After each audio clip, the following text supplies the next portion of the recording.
So guys, so what we've got the Evolution F255. It's a 1600 watt motor. It comes with a 255mm disc as well, and it's got 50 to minus 50 degrees max Mitre. So also on here as well, you've got multiple materials which you're able to cut. So I've got myself some wood here. So what I'm going to do, I'm going to cut this. Let me just set this up and I will get back to you. So what I've done now, I'll put my wood on there. So let's go and give this a cut and see what it's like. So I'm just going to start it now.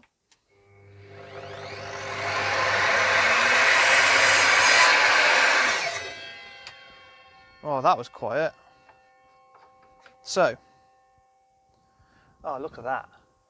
That's not a bad cut on there, is it? Right, let me go and get something else and we'll have a look at it from there. So I've got my little bit of timber on here now. So I'm just going to give this a quick whirl.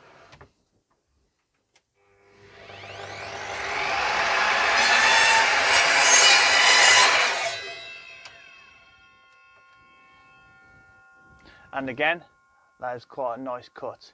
And to put this together is really simple to put together as well. I can't complain. For the price of it as well, really good Evolution. I would highly recommend this. And guys, if this tutorial was helpful, please hit the helpful button and thank you for watching.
Brilliant.